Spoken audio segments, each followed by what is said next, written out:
아멘. 오늘 우리에게 주시는 하나님의 말씀은 로마서 1장 18절에서 32절 말씀 보도록 하겠습니다. 로마서 1장 18절에서 32절 말씀, 제가 한 절 여러분이 한 절 교독하겠습니다. 우리 성경책을 다 펴시고 우리가 한 목소리로 갑니다. 제가 먼저 읽겠습니다. 하나님의 진노가 불의로 진리를 막는 사람들의 모든 경건하지 않음과 불의에 대하여 하늘로부터 나타나나니 이는 하나님을 알만한 것이 그들 속에 보임이라. 하나님께서 이를 그들에게 보이셨느니라. 창세로부터 그의 보이지 아니하는 것들 곧 그의 영원하신 능력과 신성이 그가 만드신 만물에 분명히 보여 알려졌나니 그러므로 그들이 핑계하지 못할지니라. 하나님을 알되 하나님을 영화롭게도 아니하며 감사하지도 아니하고 오히려 그 생각이 허망하여지며 미련한 마음이 어두워졌나니 스스로 지혜 있다 하나 어리석게 되어 썩어지지 아니하는 하나님의 영광을 썩어질 사람의 새와 짐승과 기어다니는 동물 모양의 우상으로 바꾸었느니라. 그러므로 하나님께서 그들을 마음의 정욕대로 더러움에 내버려 두사 그들의 몸을 서로 욕되게 하게 하셨으니 이는 그들이 하나님의 진리를 거짓 것으로 바꾸어 피조물을 조물주보다 더 경배하고 섬김이라. 주는 곧 영원히 찬송할 이시도다. 아멘. 이 때문에 하나님께서 그들을 부끄러운 욕심에 내버려 두셨으니 곧 그들이 여자들도 순리대로 쓸 것을 바꾸어 영리로 쓰며 그와 같이 남자들도 순리대로 여자 쓰기를 버리고 서로 향하여 음욕이 불릴 듯하며 남자가 남자와 더불어 부끄러운 일을 행하며 그들의 그릇 때문에 상당한 보응을 그들 자신이 받았느니라. 또한 그들이 마음에 하나님 두기를 싫어하며 하나님께서 그들을 그 상실한 마음대로 내버려 두사 합당하지 못한 일을 하게 하셨으니 곧 모든 불의, 추악, 탐욕, 악의가 가득한 자여 시기, 살인, 분쟁, 사기, 악독이 가득한 자여 수근수근하는 자여 비방하는 자여 하나님께서 미워하시는 자여 능욕하는 자여 교만한 자여 자랑하는 자여 악을 도모하는 자여 부모를 거역하는 자여 우매한 자여 배약하는 자여 무정한 자요 무자비한 자라. 함께 보겠습니다. 그들이 이 같은 일을 행하는 자는 사형에 해당한다고 하나님께서 정하심을 알고도 자기들만 행할 뿐 아니라 또한 그런 일을 행하는 자들을 옳다 하느니라. 아멘. 우리 어르신들이 있어가지고서는 제가 어떤 문헌을 보니까요 10초, 몇 초라고요? 10초 동안 박수를 100번, 몇 번이요? 100번을 치면 10년은 더 산답니다. 아멘입니까? 우리 조동원 시사님 10초 동안 박수를 100번 치면 10년은 더 산다는데 한번 도전해 보시겠습니까? 자, 한번 우리 도전해 보겠습니다. 자, 박수 준비하면 이앗 하는 겁니다. 시작. 박수 준비. 100번 못 치겠는데 여러분 10년 더 산다니까요. 믿음을 가지십시오, 여러분들. 다시 박수 준비. 제가 10초를 셀 테니까 100번을 치면 오늘 대박 터지는 겁니다, 여러분. 자, 준비 시작.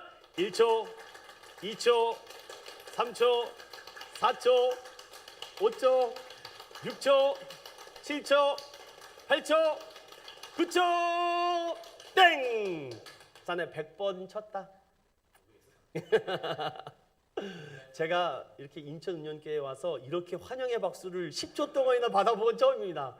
제가 뭐 계획적인 박수 유도는 아니었고요. 여러분들이 자원해서 하신 것이라는 것을 잊지 않았으면 좋겠습니다. 우리 자원분들과 축복해 봅시다. 건강하게 오래 삽시다. 손뼉도요 이렇게 마주쳐야지만 소리가 나듯이요. 믿음도요 이렇게 믿음과 믿음이 마주쳐야지만 믿음의 소리가 나는 것 같아요. 우리 오늘 한 번 더 이렇게 좀 축복하고 권면했으면 좋겠습니다. 예수님 때문에 살고 싶은 소망이 생기길 축원합니다. 우리 인사해 볼까요? 지난 시간에는요 제가 로마서 블레싱 포유 첫 번째 이야기로 1장 1절부터 17절에 있는 말씀을 가지고 복음의 빚진 자, 우리는 복음의 빚진 자라는 말씀을 가지고 17절까지 살펴봤습니다. 그래서 세상은 그렇게 말하지만 복음은 그렇지 않다라고 말씀드렸습니다. 자, 오늘은 두 번째 시간으로요. 우리 함께 제목을 한번 크게 한번 따라해 볼까요? 복음 속에 숨겨진 사랑. 부제목으로 제가 이렇게 한번 정해봤는데요. 넘겨주시겠습니까? 컨트롤이 잘 안 되네요. 부제목을 한번 읽어보겠습니다. 시작. 자, 왜 제가 이 소제목으로 이런 것을 기록했는지 한번 살펴보기 전에 오늘 오전 시간에 목사님께서 디모데 전서 6장 11절부터 14절에 있는 말씀을 가지고 우리가 이렇게 말씀을 전해줬잖아요. 마침 제가 짠 건 아닌데 제가 준비했던 말씀과 접목되는 부분이 있어서 그 부분을 잠깐 살펴보겠습니다. 자, 하나님의 사람, 너 하나님의 사람아 라고 우리 사도 바울이 사랑하는 제자 디모데 목사님에게 권면을 합니다. 디모데야, 목회하기 힘들지? 디모데야, 에베소 교회에 참 성도들 말 안 듣지? 디모데야, 너 날이 어리다고 사람들이 참 무시하고 괄시하지? 걱정하지 마. 하나님의 사람이 갖고 가야 될 이 6가지만 있으면 끄떡 없어. 그 6가지가 우리가 있는데 우리 6가지를 한번 크게 한번 읽어보겠습니다. 시작. 의, 경건, 믿음, 사랑, 인내, 온유. 이 6가지의 본질을 담은 것을 너 하나님의 사람이라고 합니다. 한번 여러분 스스로 생각해 보세요. 내가 이 6가지를 품고 있는가? 그래서 신앙생활은요, 뭐 이렇게 자꾸 외우려고 하지 마십시오. 외운다고 되는 것이 아니라 그 의미를 알면 됩니다. 무엇을 알면 된다고요? 의미. 그래서 그 의미를 알면요, 우리를 자꾸 이렇게 재촉시킵니다. 막 달리는 말에 엉덩이를 찰싹찰싹 때리지 않습니까? 그럼 말이요 더 빨리 달리게 됩니다. 동일하게 신앙의 이 6가지 본질의 의미를 딱 잡으면은요, 우리의 믿음이 갑자기 껑충 뛰어가는데 오늘 이 6가지를 제가 잘 분리해 보겠습니다. 자, 먼저 큰 그림을 그릴 줄 알아야 돼요. 우리가 집을 지을 때 지붕을 이렇게 대부분 그리지 않습니까? 이 2개의 지붕이라고 생각하면 됩니다. 하나님의 사람은요, 이 2개의 지붕이 반드시 있어야 되는데 첫 번째는 바로 우리가 지금 로마서를 통해서 계속해서 살펴보고 있는 이신칭의, 의롭다라고 선언하는 것. 무엇이라고요? 의롭다라고 선언하시는 건데 이 선언은 어떻게 우리가 받아진다고요? 예수님의 십자가를 믿으면 의로 여겨집니다. 법적으로, 관계론적으로, 종말론적으로 하나님께서 딱 너는 하나님의 사람이야 라고 딱 인쳐주시는 것입니다. 우리는 그런 은혜를 입은 사람이죠. 그러면 그런 의를 입은 사람은요, 이제 어떻게 살아가냐면은 경건하게 살아가는데 그것을 의롭게 살아간다고 합니다. 그래서 이게 의롭다라는 지붕 하나와 의롭게라는 이 2개의 지붕이 딱 만나야지만 우리에게 하나님의 사람이다라는 그 첫 출발이 됩니다. 여러분은 이미 다 의롭다라고 하나님께서 인쳐주신 줄로 믿습니다. 그리고 이제 그 은혜를 비쳤잖아요. 사랑을 입었잖아요. 그러면 우리는 의롭게 살아가려고 합니다. 그것을 성화, 더 쉽게 말해서 하나님을 닮아가는 것, 그것을 성화라고 합니다. 자, 잊지 마세요. 2개의 지붕이 뭐라고요? 의롭다와 의롭게. 이것을 의와 성화라고 생각하시면 됩니다. 그런데 지붕만 있으면 뭐예요? 그 지붕을 받칠 뭐가 있어야 됩니까? 기둥이 있어야죠. 그 기둥이 뭐냐면 바로 이 3가지입니다. 따라해 볼까요? 믿음, 사랑, 인내. 요 2개의 지붕이 무너지지 않게 되기 위해서는 이 3개의 기둥을 딱 세우는 것입니다. 첫 번째는 믿음의 기둥을 중심에 딱 세우고, 그리고 사랑과 인내. 인내는 다른 말로 말하면 소망이라고 생각하면 되겠습니다. 그래서 우리가 의롭다와 의롭게 살다 보면요, 우리에게 믿음을 자꾸 주십니다. 그래서 믿음이 생기잖아요. 그러면 일하게 됩니다. 그래서 목사가 해야 될 일은요, 성도들에게 믿음을 자꾸 주는 겁니다. 그러니까 이 믿음이 어떻게 생겨요? 로마서 10장에 나오지 않습니까? 믿음은 들음에서 나고 들음은 그리스도 예수 말씀에서. 그래서 말씀을 전하는 자는 죽을 힘을 다해서 복음을 전하는 겁니다. 죽을 힘을 다해서 말씀을 준비해서 성도들에게 이 덩어리째 된 이 복음의 말씀을 어떻게든지 잘 양념과 요리를 해서 여러분에게 나눠주는 역할을 하는 거죠. 그래서 믿음이 성도들에게 생기잖아요. 일합니다. 일하게 돼 있어요. 저는 그것을 지금 인천은영교회에서 보고 있습니다. 여러분을 지금 토요일마다 청소하고 있지 않습니까? 벌써 여러분들에게 믿음이 들어가고 있다는 것이고, 수고하고 헌신하고 섬기는 거 믿음이 없이는 절대 못합니다. 여러분, 하나님의 일은요, 믿음 없으면 절대 할 수가 없습니다. 왜냐? 믿음은요, 지금 이 현실을 바라보지 않고 언약을 붙들면서 살아가는 사람이기 때문입니다. 사랑하는 여러분, 믿음이 여러분 안에 날마다 풍성하게 되기를 축원합니다. 그래서 하나님의 일을 하는 게 내 가정일과 내 집안이라는 것보다 더 재밌어야 돼요. 우리 여기 교사 선생님들 있잖아요. 막 주일날마다 이거 아까 전에 우리 혁태 이사님 너무 목소리가 커서 내가 듣고 싶진 않았는데 야곱아 이거 금요일에 저보다 더 열정을 다해서 야곱을 설교하더라고요. 한번 설교를 시켜야 되겠어요. 한번 준비하시오. 야곱을 막 뜨겁게 자기가 야곱 된 것처럼 설교를 하는 걸 보고 야 됐다 딱 이렇게 생각했죠. 그것처럼 이 약속의 은혜를 받은 사람은요, 이것을 어떻게 알려주고 싶어서 그것이 어리든 나이가 많든 중요하지 않습니다. 그리고 믿음만 가지고는요 일하기가 어려워요. 그래서 반드시 사랑이 필요합니다. 사랑하는 여러분, 교회를 사랑하십니까? 그러면요 교회를 위해서 수고하는 거 힘들어하지 않습니다. 교회를 위해서 헌신하는 거 어렵지 않어요. 그런데 이 사랑만 가지고는요 자꾸 흔들릴 때가 있습니다. 그래서 성경 디모데 전서는요 인내를 가져라. 왜냐하면 인내는 포기하지 않는 것이기 때문에. 자, 다시 한번 정리해 볼까요? 우리가 하나님의 사람으로서 크게 두 개의 지붕이 무엇이라고요? 의롭다라는 칭함과 의롭게 사려고 하는 성화의 모습에 이 지붕을 잘 받쳐나가기 위해서 세 가지가 무엇이라고요? 믿음과 사랑과 인내. 자, 지붕까지 잘 만들었어요. 기둥도 잘 만들었는데 기초가 필요한 받침대가 필요하잖아요. 그 받침이 무엇이냐? 따라해 봅시다. 온유. 온유가 이 세 개의 기둥이 잘 견디게 할 수 있는 주춧돌, 머릿돌이 될 수도 있겠죠. 그래서 이 온유라는 말은요 성경의 함축적인 의미를 담아서 이렇게 표현할 수 있습니다.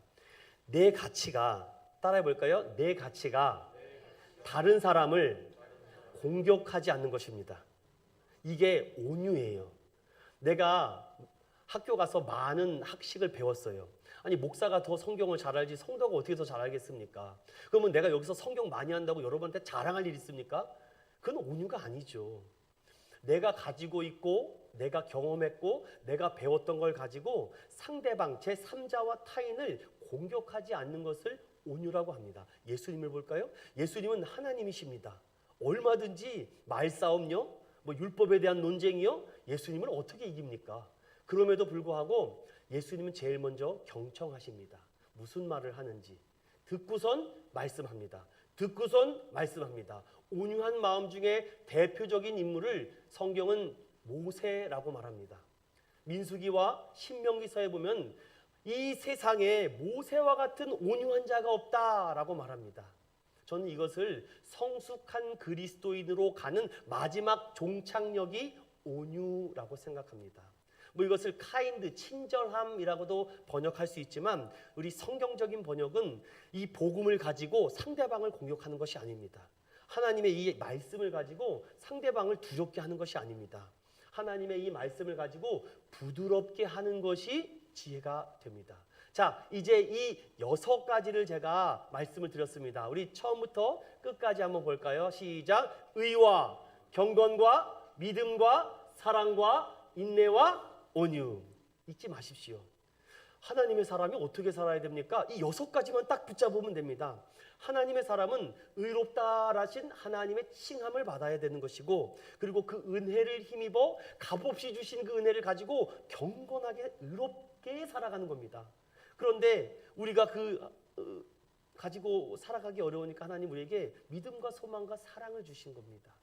그리고 그 가운데 성숙한 단계로 갈 수 있는 길은 온유한 뻔이 없죠. 그래서 믿음으로 시작하여서 율법으로 가면 종교인이 됩니다. 그러나 믿음에서 믿음으로 기속해야지 그리스도인이라고 말씀을 드릴 수 있죠. 자, 참 오늘 이 말씀을 제가 보면서 준비하면서 이 말씀 가운데 우리 성도들이 이 말씀을 좀 잘 붙잡기만 하면은 인생이 정말 새롭게 정말 재밌고 신나고 행복하지 않을까. 우리 꼭 잊지 마십시오. 너무 중요하기 때문에 마지막으로 한 번 더. 너 하나님의 사람아, 하나님의 사람이 붙잡아야 될 6가지 본질은요. 시작.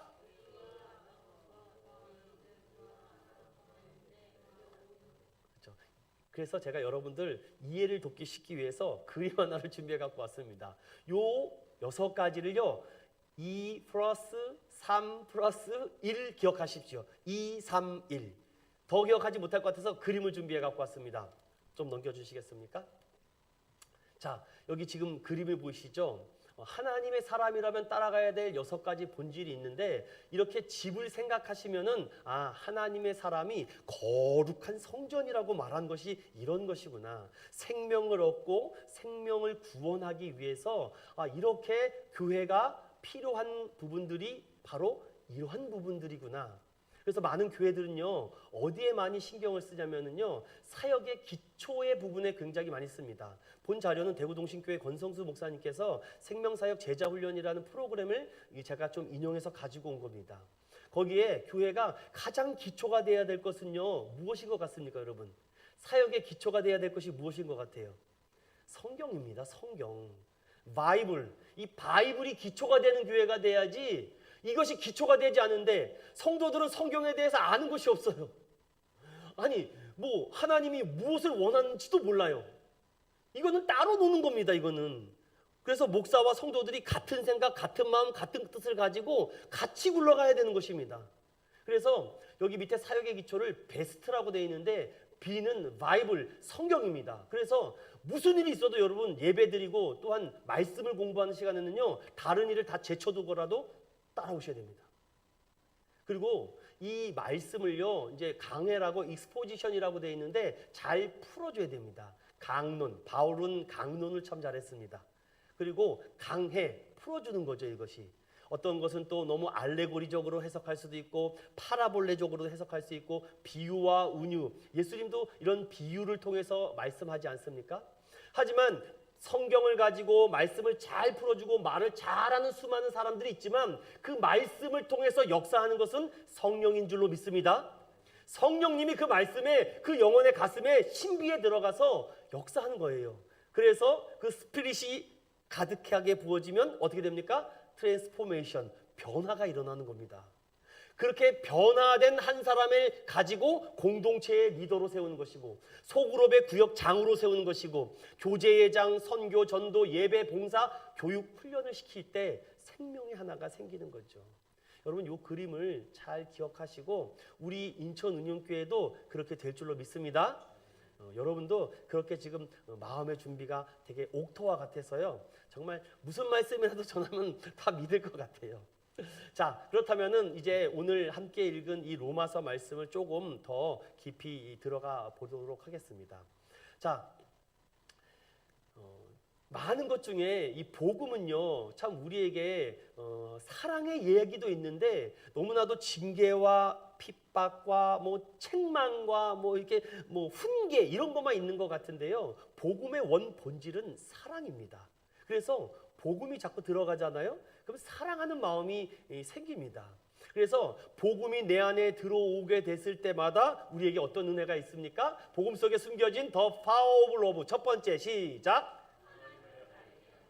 자, 이건 무슨 뜻이냐면 자꾸 하나님이 누군지 궁금해합니다. 그냥 어떻게 됐는지 알고 싶어 하죠. 그래서 하나님을 알고자 하는 곳에 책도 사보고요. 또 이 교회 저 교회 목사님들 설교도 들어보고요. 또 나한테 맞는 책들이나 서적이나 이런 것도 많이 보게 됩니다. 그리고 본격적으로 성경을 공부하게 되죠. 또 복음 속에 두 번째 사랑이 있는데 무엇일까요? 두 번째 시작. 하나님을 영화롭게 합니다. 아니 보이지도 않는 하나님을 어떻게 영화롭게 합니까? 왜 모를까요? 성경을 제대로 공부하지 못하니까 어떻게 영화롭게 하는지 모르죠. 하나님이 우리 사람을 지으신 목적을 알면은 어떻게 하나님을 영화롭게 하는지 알죠. 하나님 우리에게 예배받기 원하십니다. 하나님 우리에게 찬양받기 원하세요.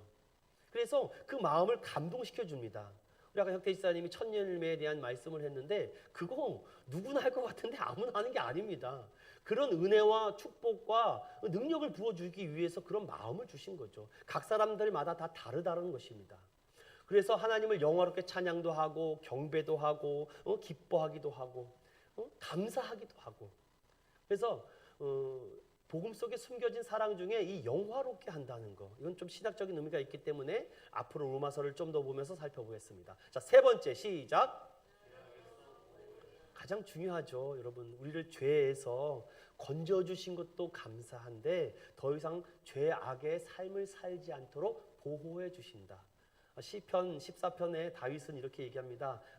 하나님께서 나의 어리석은 마음과 우미한 마음들을 하나님께서 지켜주시고 보호해 주셨다. 그리고 결정적으로 네 번째, 숨겨진 사랑의 네 번째 결정체는 무엇입니까? 감사해요. 눈빛을 보면 압니다. 여러분, 상대방의 눈빛을 보면요 알죠. 어느 날 제가 사무실에서 이렇게 열심히 말씀을 준비하고 있는데 웬 작은 어린애가 삐꾸미 얼굴을 이렇게 내밀고서는 해맑게 저를 보고 웃고 있습니다. 그건 벌써 저는 사인이 왔습니다. 말하지 않아도 알아요. 그럼 저는 조용히 서랍을 열고 초콜릿을 하나 들어서 건네주고 눈인사를 하고 갑니다. 제가 누구라고 말할 수는 없습니다. 우리 애들 다 그러는 것 같아요. 보니까 저는 고마운 게 뭐냐면 어려울 수 있거든요. 저를 그렇잖아요. 힘들고 어렵고 말하기 어려울 수 있는데 편안하게 와준다는 거. 그때 제가 예수님의 마음이 딱 감동이 됐어요. 그래서 예수님이 아이들을 내게 오는 걸 막지 말라고 하셨나? 이런 생각이 들었습니다. 여러분, 그렇습니다. 어르신들, 높은 사람들 앞에 가기가 어려운데 만약에 여러분 여기 예수님이 딱 앉아있다고 생각해 보세요. 여러분 긴장해가지고 예배 드릴 수 있겠습니까? 그런데 우리는 그런 생각을 안 하죠. 그럼에도 불구하고 아이들이 이렇게 순수한 모습으로 저를 찾아올 때 너무 기쁘고 감사하고 너무 고맙고 또 저에게 웃음을, 미소를 전해주는 그런 모습이 참 기억에 많이 남습니다. 그래서 저는 오늘 중요한 것보다도 이 말세에 일어나는 이때에 하나님께서 저와 여러분에게 어떤 일들이 일어나는지를 먼저 경고하시고 말씀하는데, 우리 디모데후서 3장 1절부터 5절에 말세에 대한 경고가 나오는데 먼저 1절만 먼저 읽어볼까요? 시작.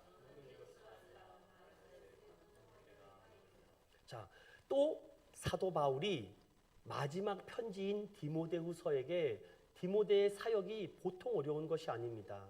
왜냐하면 반대 세력과 적폐 세력과 대적하는 세력들이 교회 안에 너무나도 많이 있다 보니까 참 복음 사역과 설교 사역과 뭔 말하기가 참 어렵죠. 그런데 디모데도 온유한 자였기 때문에 함부로 허세를 부린다거나 함부로 자만하거나 교만하지는 않았죠. 항상 이러한 문제를 가지고 스승이며 선생님이고 아버지와 같은 바울에게 가서 물어보고 조언을 구하고 어떻게 하면 좋겠습니까? 그럴 때 마지막 편지에 너는 디모데야 이것을 알아라. 말세에는 고통하는 때가 오는데 개인주의, 나를 사랑하고 돈을 사랑하고 교만하고 비방하고 불효와 감사치도 않고 거룩하지도 않고 무정하며 모함하고 무절제, 폭정, 배신, 조급한 자만 하나님보다 쾌락을 더 즐기게 된다라고 말합니다. 그러면서 5절에 무엇이라고 얘기하는지 한번 다 같이 읽어볼까요? 시작.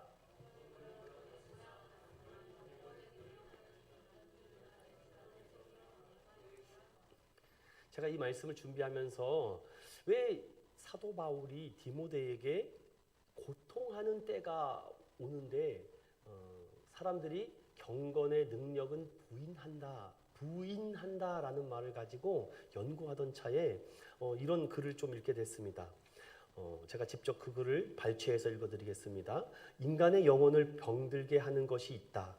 사람의 몸과 바이러스에 의해 질병이 걸리듯 인간의 영혼을 병들게 하는 주된 바이러스가 있는데 그것이 바로 이기심과 변명이다. 굉장히 공감이 되고 맞는 말씀이라고 생각했습니다. 이기심과 변명이 말세에 고통하는 때에 경건의 능력을 부인하는 것으로 나타난다라고 성경은 말하고 있습니다. 그래서 여러분 제가 요 부분을 조금 읽고 가기 위해서 제가 이 자리로 왔는데 여러분 예레미야 17장 9절과 10절을 한번 열어보시겠습니까? 예레미야 저 앞에 가니까 잠깐 울려가지고선 제가 다시 돌아왔어요. 예레미야 17장 9절에서 10절의 말씀에 이기심과 변명에 대해서 이미 성경에는 우리에게 말씀해주고 있습니다. 다 찾으셨나요? 예레미야 17장 9절과 10절의 말씀 우리 다 찾았으면은 함께 읽어보도록 하겠습니다. 시작. 만물보다 거짓되고 심히 부패한 것은 마음이라 누가 능히 이를 알리오마는 나 여호와는 심장을 살피며 폐부를 시험하고 각각 그의 행위와 그의 행실대로 보응하나니. 아멘. 자, 이 말씀에 봐도 우리의 마음을 살피시는 하나님 앞에서 솔직해야 된다라는 말씀입니다. 솔직해야지 솔직하지 않으면 안 된다라고 말씀하고 있는 부분이죠. 그래서 우리가 솔직한 것만큼 정말 은혜되는 것은 없어요. 요즘 이슈가 되고 주목받고 있는 목회자들이 어떤 목회자들인지 아십니까? 솔직한 목사들입니다. 있는 그대로 다 속내까지 꺼내는 사람들, 흉과 부끄러움과 추하고 과거사를 다 들춰내고 저는 이런 사람입니다. 그런데 하나님이 오늘 나를 이렇게 사용하셨습니다라고 솔직하게 얘기하는 사람들, 그런 사람들이 주목받고 있는 것을 봅니다. 대표적으로 여러분 잘 아시는 분당에 있는 그 목사님이 그런 분이십니다. 그러니까 성도들이 그 설교에 주목하고 들리는 설교가 되는 것이죠. 자, 그렇다면 여러분들 오늘 이 로마서 말씀을 가지고 앞으로 내가 한번 로마서 하나만큼은 잘 공부해 보겠다. 앞으로 한 20분 동안 제가 이 18절부터 마지막 절까지 압축된 걸 가지고 여러분들에게 증거하는데 잘 정리해 주셨으면 좋겠습니다. 여러분 18절을 읽어보겠습니다. 로마서 1장 18절 시작. 하나님의 진노가 불의로 진리를 막는 사람들의 모든 경건하지 않음과 불의에 대하여 하늘로부터 나타나나니. 자, 보십시오. 하나님이 하나님 되심을 드러내는 방법은 두 가지가 있습니다. 그 두 가지 중에 첫 번째가 일반 계시, 일반 섭리라고 해서 하나님이 만들어 놓으신 이 자연 만물을 가지고 하나님이야 라고 이렇게 드러내십니다. 그리고 두 번째 드러내시는 방법 중에 특별 계시, 특별 섭리라고 하여서 바로 바이블, 하나님의 말씀과 예수 그리스도를 통해서 하나님을 드러내십니다.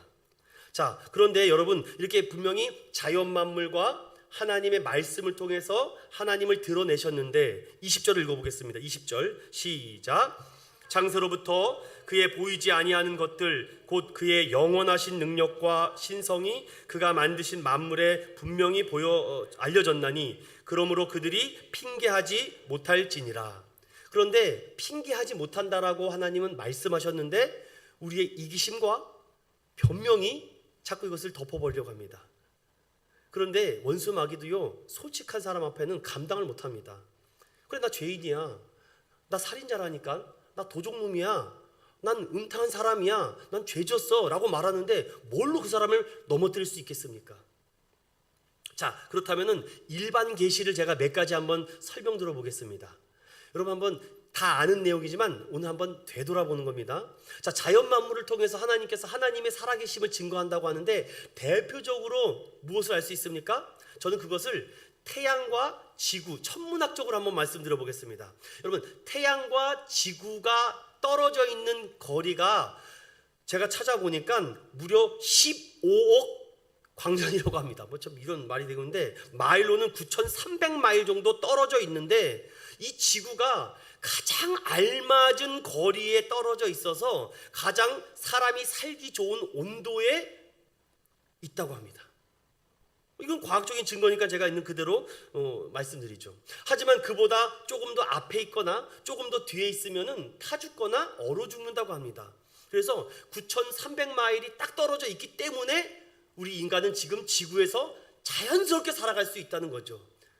여러분 이렇게만 제가 말씀드려도 감이 안 오시죠? 그리고 여러분 또 아십니까? 이 지구가요 23.5도 기울어져 있습니다. 똑바로 돼 있지 않고 기울어져 있고 동그라미가 아니라 약간 타원형입니다. 그래서 이것이 코페르니쿠스 혁명처럼 옛날엔 천동설이라고 하지 않았습니까? 지구가 여기 있고 태양이 돈다라고 이렇게 얘기하는데 아니죠. 지동설이죠. 아니 제가 말 지동설이죠. 태양이 있고 행성들이 도는 거 아니겠습니까, 여러분들? 그런데 23.5도 딱 기울기가 하면서 태양이 돌아가면서 이 돌아가는 그 회전력을 통해서 봄, 여름, 가을, 겨울이 딱 계속해서 반복되고 있다. 그래서 여러분들 우리가 깊이 고민하고 생각할 때마다 이렇게 고민하지 않습니까? 요 각도가 23.5도라고 합니다. 그래서 여러분 로댕에 생각하는 사람 아시죠? 퀴즈 내겠습니다. 로댕에 생각하는 사람은 이렇게 오른쪽으로 개고 있을까요? 왼쪽으로 개고 있을까요? 네, 오른쪽으로 개고 있는데 여기까지는 다 잘 아시는 것 같아요. 그런데 오른쪽으로 개고 있는데 왼 무릎 위에다가 팔꿈치를 냈을까요? 오른발 위에다가 팔꿈치를 냈을까요? 네, 오늘 집에 가서 또 로댕에 생각하는 사람을 볼지 모르는데 우리는 대부분 책상이나 의자에 앉을 때 이렇게 괴고 있지 않습니까? 근데 로댕에 생각하는 사람은 왼쪽 무릎 위에다가 이렇게 하면 이렇게 되고 있습니다. 제가 아까 전에 해봤는데도 잘 안 되더라고요. 이처럼 생각하는 이 기울기가 이 지구의 기울기와 똑같다라고 얘기해요.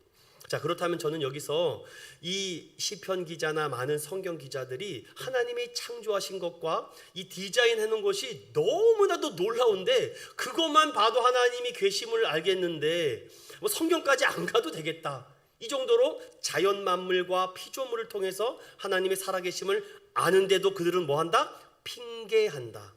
그 이유는 이기심과 변명 때문이라고 합니다. 자, 그렇다면은 제가 지난 시간에 한번 살펴봤던 말씀, 우리는 믿음에서 믿음으로 살아가야 되는 이유가 무엇이다라고 말씀드렸습니까? 믿음에서 믿음으로 가야지 처음부터 끝까지 누구를 믿을 수 있다? 예수 그리스도를 믿을 수 있다. 믿음에서 율법으로 가게 되면은요 자꾸 이것이 잘못 와전돼 버리죠. 자, 그래서 이 믿음에서 믿음으로 가는데 우리의 믿음을 방해하는 많은 대적 세력들이 있습니다. 그것을 오늘 성경은 이렇게 말합니다. 불경건. 뭐라고요? 자, 우리 안에 또한 우리 주변에 믿음이 없는 사람들에게 이런 네 가지의 불경건의 모습이 있습니다. 자, 첫 번째는 어떤 불경건의 모습인가? 자, 1번 한번 읽어볼까요? 시작. 하나님을 알고도 모른 척하는 것. 여러분, 사람들은요 하나님을 알고 있습니다. 그냥 하나님이라기 말하기보다도 신에 대한 존재를 알고는 있지만 모른 척합니다. 이것을 우리는 거부라고 말하죠. 대표적인 무신론자 중에 뭐 리처드 도킨스 여러 사람도 있지만 과거에 인거솔이라는 무신론자가 있었습니다. 실제 이런 일이 있었는데 여러분 잘 들어보십시오. 인거솔이 강의를 합니다. 막 열변을 토하면서 신이 없다라고 막 외치고 막 설포하고 그 하나님은 없다 막 이렇게 얘기하는데 그 사람들에게 어떤 충격적인 요법을 사용하고 싶었는지 갑자기 인거솔이 이런 제안을 합니다. 여러분, 제가 지금부터 5분 동안 하나님을 저주하고 욕할 것인데 만약에 하나님이 살아있다면은 나에게 벼락을 내리거나 저주가 임할 것이다. 자, 여러분 준비되셨습니까? 하면서 5분 동안 온갖 욕설과 모함을 하나님께 다 퍼붓습니다. 자, 어떻게 됐을까요? 죽었나요? 네, 죽지 않았습니다. 아무런 일도 일어나지 않았습니다.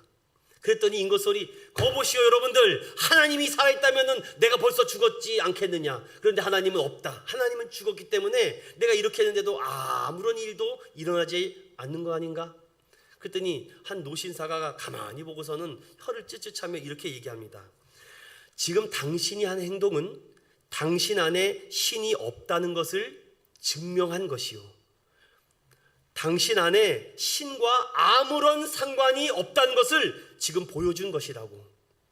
내가 믿고 있는 하나님은 내가 조금이라도 잘못하거나 조금이라도 하나님 뜻대로 살지 않거나 거부하거나 밀어냈을 때 하나님은 가만히 있지 않았다고. 나를 환난과 시험을 줬다라고. 여러분이 잘 아는 니체라는 신학자, 철학자가 있습니다. 그 사람은 이렇게 대표적으로 신은 죽었다라는 책까지 써내죠. 그런데 그 니체가 말했을 때 여러분 니체가 얼마나 비참하게 죽은지 아시죠? 혈압 공부를 하실 분들은 압니다. 대표적인 무신론자 철학자들의 죽음은 굉장히 비참합니다. 무서워서 죽을까봐 그러면서 죽습니다. 그런데 거기서 그 니체 옆에서 한 사람이 오늘 제가 소제목으로 드렸던 얘기를 합니다. 신의 죽은 것이 아니라 당신의 마음속에 있는 신을 죽인 것이다. 무슨 말입니까? 하나님을 알고도 아니라고 다른 것으로 채워넣으려고 하는 불경건의 모습이 있다라는 것이죠. 더 쉽게 이해해 볼까요? 제가 왜 로마서는요 논리적인 설명이기 때문에 제가 교리적 논리적 설명과 변증법으로 설교를 합니다. 자, 내가 눈을 딱 떴는데 생판 모르는 사람이 나보고 자꾸 이름을 불러요. 너 나 엄마라고 해. 너 나 아빠라고 해. 아니 당신이 누군데요? 왜 나보고 당신을 아빠라고 하고 엄마라고 합니까? 여러분 이런 논리를 잘 기억해 보십시오. 그런데도 걔가 자꾸 거부를 합니다. 자, 성장을 해요. 그랬더니 어느 날 밖에 나갔다가 돌아오는데 애들이 이렇게 말합니다. 엄마라고 부르시는 엄마님, 아빠라고 부르시는 아빠님, 세상에 다 친구들한테 갔더니 이렇게 말했던 걸 내가 들었다. 너는 다리 밑에서 주워온 것이라고. 어떻게 된 것이냐고. 나는 당신을 아빠라고 엄마라고 부를 수 없다라고 이렇게 만약에 자녀가 여러분들에게 말한다면 여러분 어떻게 하겠습니까? 이걸 어떻게 해명해야 됩니까? 산부인과 기록을 떼갖고 올래요? 그렇다고 애들이 뭐 그 기록을 보고 믿습니까? 여러분 그렇게 믿지 않는 애들에게 매일매일 그렇게 우리 엄마 맞아? 우리 아빠 맞아라고 묻는다면은 여러분 만약에 진짜 부모라면 어떻게 하겠습니까? 그것을 막 어떤 뭐 책을 펴내가지고는 유전학적으로 뭐 생체공학적으로 설명한다고 그 애가 이해하겠습니까? 이거죠 여러분. 야 까불지 마. 아빠면 아빠고 엄마면 엄마지. 아빠라고 불러 엄마라고 불러. 네가 뭐 이러지 않습니까 여러분? 이게 당연한 거예요 여러분들. 이걸 가지고 막 어떤 뭐 생물학적 유전학 뭐 DNA 뭐 이런 거 하겠습니까 여러분? 야 내 엄마라니까 네가 아빠라니까. 무엇입니까? 이에 대해서 엄마 아빠가 됩니까? 아니면 믿음으로 엄마 아빠가 됩니까?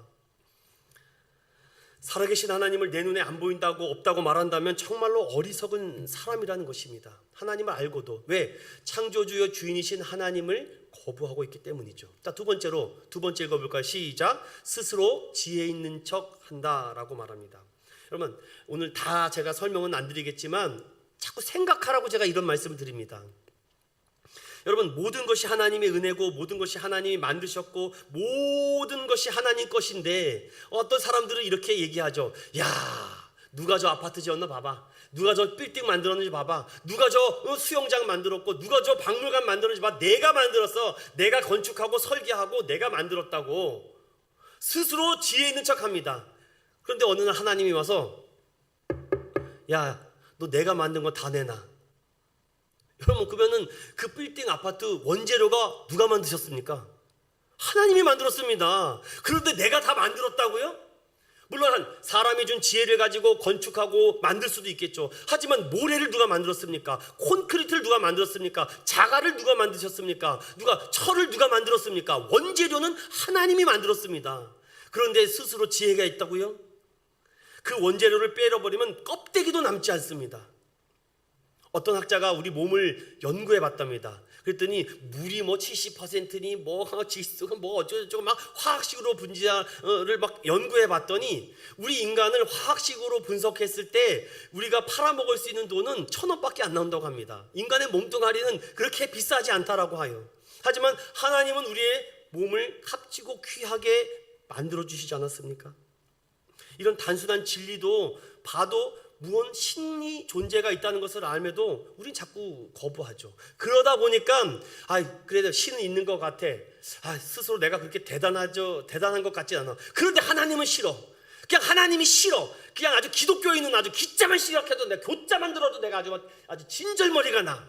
그래서 사람들이 어떻게 합니까? 로마서는 벌써 2000년 전에 이것을 다 간파하고서는 세 번째 그 사람들이 무엇을 합니까? 우상 숭배. 자신들이 원하는 뜻하는 대로 우상 숭배를 만듭니다. 이것은 하나님을 알면서도 하나님을 왜곡해서 만드는 형상입니다. 성경을 조금 더 보니까요. 대표적으로 신이 없다고 하면서 스스로 신을 만들어 놓고 한 것이 신화인데 그것이 그리스 신화입니다.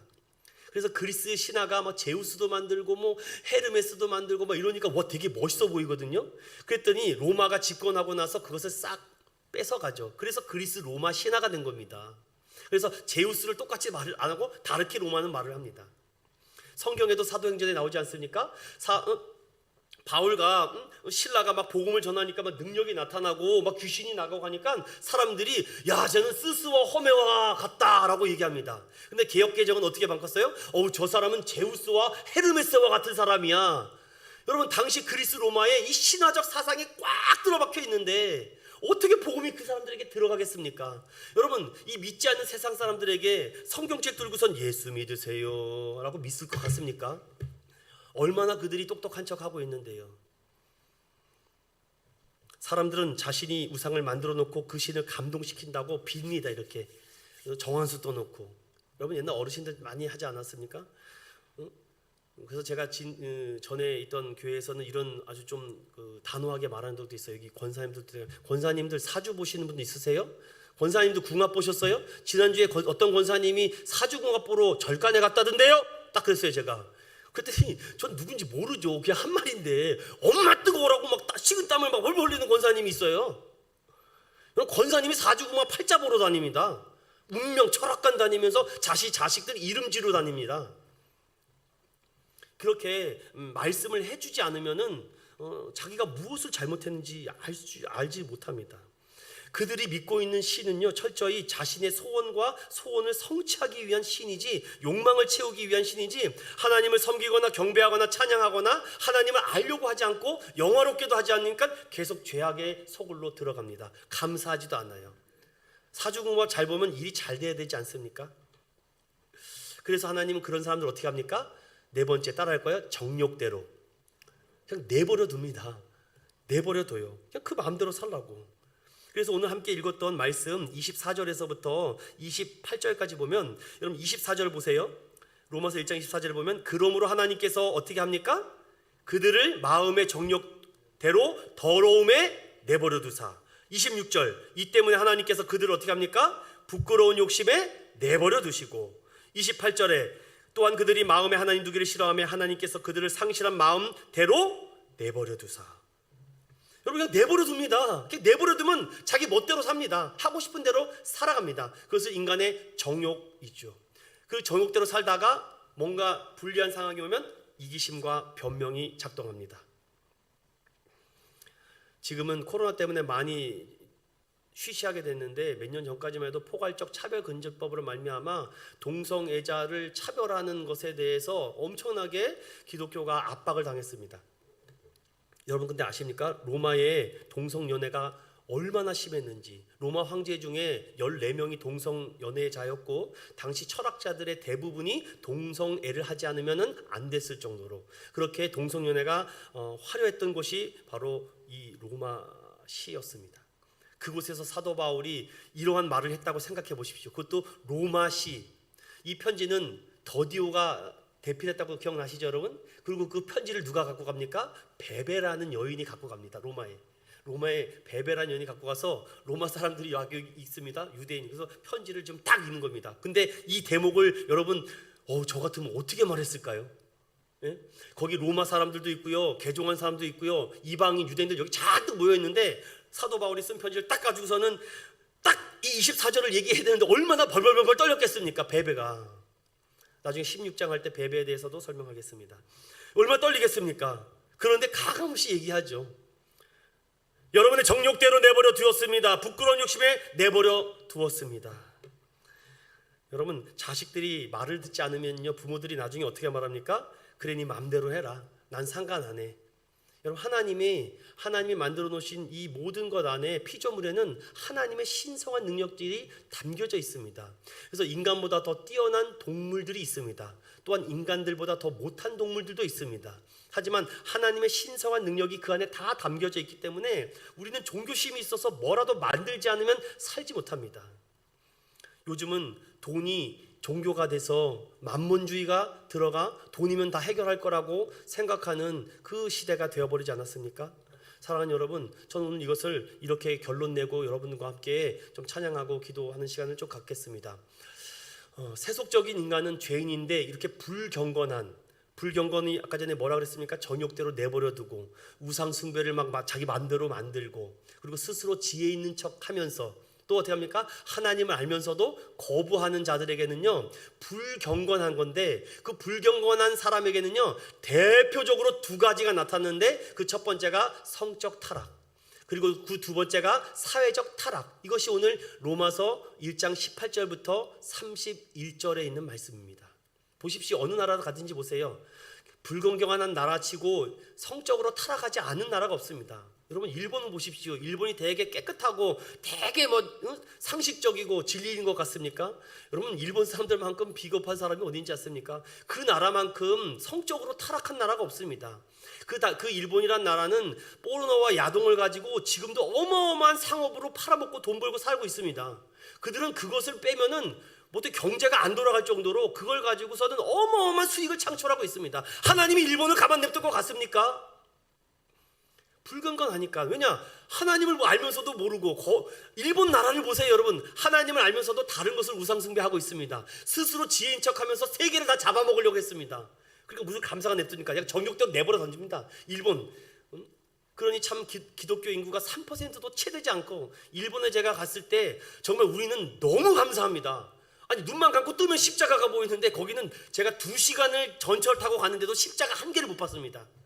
여러분 2시간을 타고서는 제가 신칸센을 타고 갔는데도 십자가가 없어요. 근데 십자가가 어디 달려있는지 아십니까? 우리처럼 높이 매달았다면 난리가 납니다. 지붕 위에다 붙여놔요 이렇게. 일본이 그렇습니다. 일본에다가 복음 선교하는 선교사들은 정말 생명을 걸고 하고 있습니다. 왜냐? 그 한 사람을 복음으로 전도시키는 게 1000명과 맞먹거든요.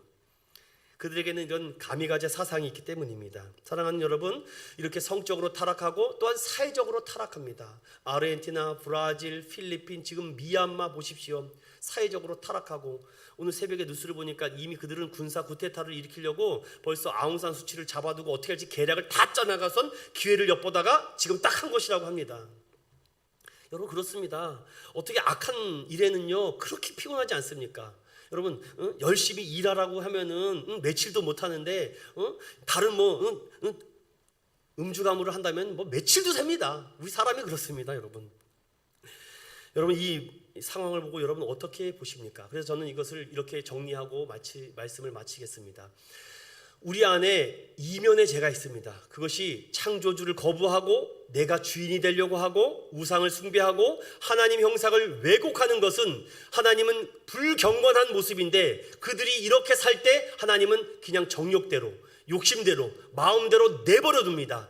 그러면 그들이 어떻게 합니까? 성적 타락하고 사회적으로 타락합니다. 그리고 우상을 형상화해서 마음대로 불의하게 살아갑니다. 자, 보이지 않는 것은 창조주를 거부하고 내가 주인 되고 우상 숭배하고 하나님 형상을 왜곡하는 것은 보이지 않는 죄예요. 이거는 내가 말하지 않으면 들키지 않습니다. 그러나 드러난 죄가 무엇입니까? 성적 타락, 사회적 타락, 도덕적 타락은 내버려뒀기 때문에. 그래서 저는 한편으로는 이 코로나를 통해서 교회와 교계가 정말 정신을 차려야 되겠구나, 정말 하나님의 경고와 사인이 아닌가, 새벽마다 출애굽기 말씀과 10가지 심판을 보면서 이것을 통해서 교회가 더 각성하고 정신을 차리라는 뜻이구나, 그동안 너무 편안하게 교회 생활했구나, 편안하게 믿음 생활하고 교회에서 밥 주고 돈 주고 떡 주고 물건 주고 상품 주고 하니까 타치 안 받고 하니까 이 교회 저 교회 다니다가 있는 건 아닌가? 여러분 이렇게 우리가 하나님을 믿고 있으면서도 하나님이 내가 머물고 있다면 은혜 받고 축복 받을 거라고 생각합니다. 그런데 내 안에 하나님에 대한 창조주의 사랑이 없는데 복음을 들으면은요 내 마음에 감동이 있습니까? 복음을 사랑이라고 느끼지 않는데 복음을 사랑으로 느끼면요 하나님을 알고 싶어 합니다. 그리고 하나님을 영화롭게 합니다. 그리고 내가 죄짓지 않게 하고 감사하게 합니다. 복음 안에 사랑이 담겨져 있기 때문입니다. 그래서 방법은 다른 방법이 없습니다. 제가 방법까지도 말씀을 드리겠습니다. 이 옛 모습을 죽여야 됩니다. 32절을 읽어보겠습니다. 32절 로마서 1장 32절 시작. 그들이 이 같은 일을 행하는 자는 사형에 해당한다고 하나님께서 정하심을 알고도 자기들만 행할 뿐 아니라 또한 그런 일을 행하는 자들을 옳다 하느니라. 무엇이라 말합니까? 과거의 이 이면의 죄에 불경건한 것을 사형시켜버리라고 합니다. 내가 창조주를 믿지 않고 내가 주인 됐고 내가 우상 숭배했고 하나님 형상을 왜곡했던 모든 것을 사용시키지 않고 그 옛사람의 모습을 다 죽여버리지 않으면 계속 이렇게 삽니다. 마음에 정욕대로 부끄러운 욕심대로 성실한 마음대로 살아갑니다. 그럼 어떻게 됩니까? 그것은 율법이 가르치지 못합니다. 불의한 모습을 해결하려고 하지 말고 불경건한 모습을 먼저 해결해야 되는데 불의한 모습만 해결하려고 합니다. 여러분, 요즘 최근에 사이코패스들이 막 사람을 죽이는 기사들이 뜨지 않았습니까? 한 그 젊은 청년, 요즘 20대가 많이 나오는 것 같습니다. 그 사람이 말을 하죠. 막 이렇게 이상한 웹사이트를 만들어 가지고서는 막 사람들 막 불러 가지고서는 거기 막 그 뭐라 그러죠? 가입시켜 가지고 돈 받고서는 거기 막 아동 학대하는 거나 아동 성추행하고 성폭행했던 것들 막 동영상을 막 주고 막 이러지 않습니까? 그런데 여러분, 그 얘기가 작년에 딱 뜨고 조가 이름 맞는지 모르겠네. 그리고 나가지고서는요, 어떤 문제가 생긴지 아십니까? 야, 목사들 큰일 났다. 야, 다 걸리게 생겼다. 그래서 정부에서 이거를 그 명단을 뽑아가지고선 다 공개해버린다. 막 이렇게 겁을 주고 막 난리가 났었습니다. 여러분들은 잘 모르셨나 보네요. 그래서 젊은 목회자들 아주 얼어버렸습니다. 걸릴까봐. 그런데 어떻게 코로나가 갑자기 와서 싹 묻혀버렸습니다. 지금 아주 정치꾼들 기가 막힙니다. 아주 이거 묻어버리는데. 그러다가 몇몇 하나 말 안 듣는 사람 있으면 딱 잡아가지고선 그것을 까발려버리지 않습니까? 지금 그러면 이게 세상이 돌아가는 원리와 원칙을 보십시오. 들키지 않은 걸 다행으로 여겨야 됩니다. 그래서 하나님은 제가 서두에 말했듯이 솔직한 믿음 생활하는 게 오히려 낫다. 사랑하는 여러분, 그래서 옛 모습을 죽이지 않으면 아무리 외쳐도 도덕적 타락만 해결한다고요? 성적 타락만 해결한다고요? 우상의 형상? 그래서 그 범죄자가 나중에 잡혀가지고서 이런 얘기를 하지 않습니까? 감사합니다. 저의 이런 악마적인 이 모습을 끊게 해주셔서 고맙습니다. 대단한 사람 났습니다. 아주 얼마나 뻔뻔스럽습니까? 점점 더 그런 일들이 많아질 겁니다. 그래서 여러분들 도덕적 타락의 죄를 해결하려면 먼저 우리가 이면의 죄인 불경건의 문제를 해결해야 됩니다. 내가 혹시 하나님을 내 주인으로 모시고 있지는 않는가? 내가 주인 돼서 내 마음대로 하려고 하지 않는가? 우상 숭배를 만들고 있지 않는가? 그리고 하나님이 아닌 다른 것을 더 사랑하고 있지는 않는가? 형상을 왜곡시켜 버리고 있지는 않는가? 그래서 옛사람을 죽이고 새 사람을 돼야 되지 않으면 오늘 로마서 2장으로 넘어갈 수가 없습니다. 그래서 제가 오늘 이렇게 강력하게 말씀을 드리는 것은 우리 주변에 이런 사람들이 지금도 많이 있습니다. 특별히 남성분들 정신 차려야 됩니다. 요즘 잘못해서 여성들 치맛바람이나 이렇게 이름도 함부로 불렀다 큰일 납니다. 조심해야 됩니다. 이름도 함부로 불러서도 안 되고요. 터치는 생각도 하지 마십시오. 아예 만질 생각도 마시고 마음대로 함부로. 요즘은 서로 고소고발이 너무 많기 때문에 이걸 해결할 방법이 없습니다. 저는 로마서를 설교하면서 너무 뚱구름 잡는 얘기를 안 하려고 해요. 실제적인 얘기를 통해서 여러분들에게 이렇게 좀 피부로 팍팍 와닿게 하기 위해서 그렇습니다. 그래서 여러분, 복음은 여러분들에게 이런 많은 능력이 있습니다. 그래서 이 능력을 가지고 여러분들 불경건과 불의의 이 문제가 반복되지 않으려면은 우리 한번 1번 읽어볼까요? 시작. 내면의 죄악과 정체를 알아. 우리가 아까 제가 말씀을 다 드렸습니다. 그리고 두 번째, 그런 자리에서 자꾸만 머물지 마시고 빨리 돌아오십시오. 하나님을 찬양하고 경배하고 예배하는 자리에 그냥 몸뚱아리라도 가서 얹어 놓으십시오. 살아나기 위해서 그렇습니다. 그리고 항상 기도와 감사함으로 하나님 앞에 나아가십시오. 사랑하는 여러분, 누가복음 17장 11절에도 보면요, 예수님께서 가다가 10명의 나병 환자가 찾아와서 자신을 도와달라고 합니다. 고쳐달라고 해요. 그럼 예수님이 불쌍하잖아요. 아유, 저 인생 참 안 됐다. 지금까지 얼마나 힘들게 살았을까. 그래, 내가 고쳐줄게. 그 대신 제사장한테 가서 너의 몸을 보여야 된다. 그래서 제사장에서 몸을 보이러 가는 길에 몸이 깨끗하게 낫지 않습니까? 그런데 예수님께 돌아온 한 사람이 있습니다. 예수님 감사합니다. 고맙습니다. 정말 하나님 영광 돌립니다. 그런데 예수님이 뭐라고 물어봅니까? 아니, 병나러 간 사람은 10명인데 9은 어디 갔느냐? 9은 왜 감사하지 않느냐? 근데 그 돌아온 사람이 누굽니까? 이방인 사마리아 사람입니다. 유대인 사람. 돌아오지 않습니다. 우리 주변에 친척과 이웃과 친구와 혹시 이렇게 불경건과 불의의 모습으로 살아가는 사람들 빨리 전도하고 구원해야 되지 않겠습니까? 그들에게도 하나님을 알게 된다면은 이 옛 모습과 옛 자아를 죽여버리고 다시 복음으로 살아나지 않을까. 사랑하는 인천은연교회 성도 여러분, 오늘 우리가 이 말씀을 통해서 로마서 1장이 해주고 있는 말씀은 모호한 얘기가 아닙니다. 너무 선명해서 이 설교를 잘 안 하려고 합니다. 왜냐하면 죄에 대한 설교를 하면은 성도들이 껄끄럽고 부담되고 아주 불편해지거든요. 하지만 이 복음 외에는 그 사람을 변화할 능력이 없기 때문에 로마서는 오늘 저와 여러분들에게 이런 은혜를 주는 것 같습니다. 사랑하는 여러분, 오직 보혈의 능력으로 말씀으로 내 옛 자아를 죽이고 옛 습관과 옛 모습을 다 죽여 새 사람이 되는 저와 여러분 되시기를 예수님의 이름으로 축원드립니다.